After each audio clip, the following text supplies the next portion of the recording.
Is there anything I can do to help you? I could use a hug. I'll give you a hug.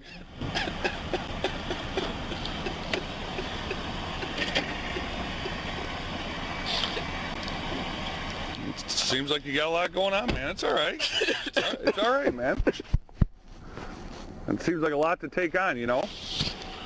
Good, we can get you some help. Yeah, we can get you somebody to talk to and stuff. In this episode, I want to highlight a post by Inspector Corey Allen where he details his interaction with a First Nations man suspected of a recent burglary, and I want to talk about the effectiveness of fighting crime with empathy. Inspector Allen writes, I arrested a First Nations man today on a warrant and suspected burglary. He had many flags for violence and knives. He was a little drunk, and all of his body language told me we could be in for a fight. I asked him how he felt because he looked frustrated. He told me about work he had lined up, but he had 3 court appearances in the last 2 weeks, and now he had a warrant. He had an argument at the boarding house and has been freezing his ass off. His words, sleeping rough. As the crew came to sort things out, he got agitated and triggered. I kept him talking and as calm as he could be in the circumstances, asking about his family and what work he liked doing most. I promised we'd do what we could to get him processed out of the watch house and find somewhere safe for him to stay. As he walked to the car, he called my first name and stopped. He shook my hand. The young coppers with me had curious looks on their faces. Geez, boss, you were nice to him. I didn't comment further, and when I saw them later at the station, they said they were expecting him to go off. He had a very violent past and serious warnings. I hope they saw that if you can be kind, if you can show respect, if you can act with empathy, maybe we can heal a little bit every time. Maybe we won't have to add fuel to the fire when someone has experienced trauma. I hope they remember that because it took me a couple of decades to learn for myself. #respect, #empathy. I'll leave some of the commentary at the end of this video from people who responded to this post. So back to the question, is it possible to fight crime with empathy? And many experts, including myself, argue that it can be an effective approach to certain situations. Empathy refers to the ability to understand and share the feelings of another person. And when this is applied to crime prevention and law enforcement, empathy can also address the underlying causes of criminal behavior and promoting positive change. Let me give you just a couple of examples. Instead of focusing solely on punishment, an empathetic approach recognizes that individuals who engage in criminal behavior often have complex backgrounds and personal circumstances that contribute to their actions. By empathizing with their experience and understanding the factors that may have led to their criminal behavior, efforts can be made to rehabilitate them and provide the necessary support and resources for their reintegration into society.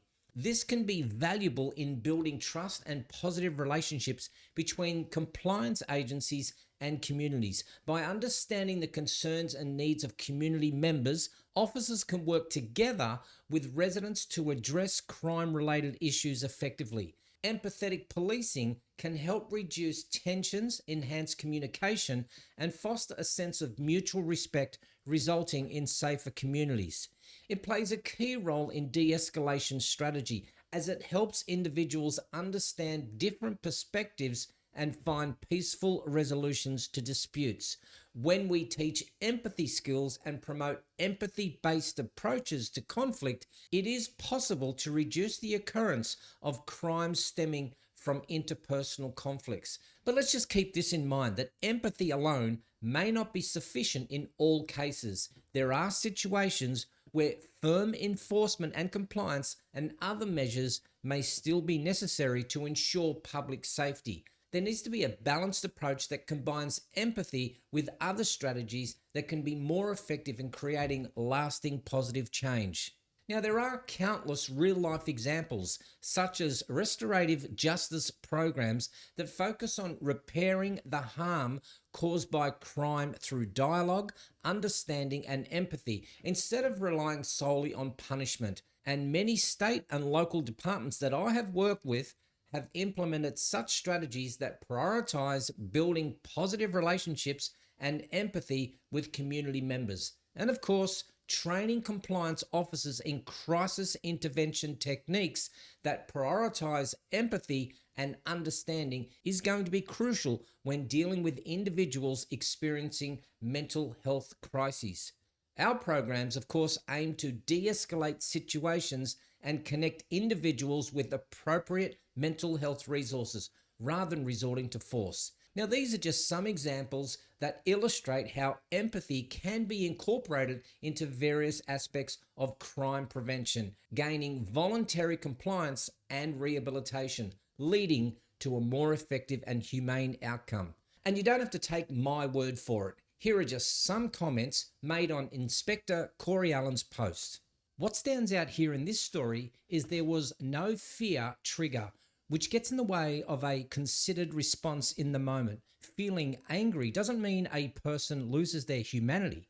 Aiming for this is a good first response. Restraint as a last resort. A great post. Thanks for sharing this. What if these people skills were taught in training to engage with the public? It would make a difference. Keep up the good work.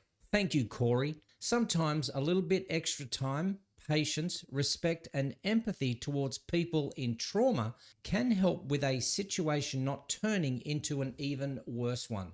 Well done and well said. I do hope those in service to the community can all remember this and learn from it. You made someone's day, and that can never be underestimated. And finally, this. Fighting crime with empathy. No yelling, no weapons, no judgment. Body cam footage of this exchange should be made mandatory viewing. Great work, and this is what we know as leading by example. I'll leave a link below if you would like to contribute to the conversation and to support the great work that Inspector Allen is doing.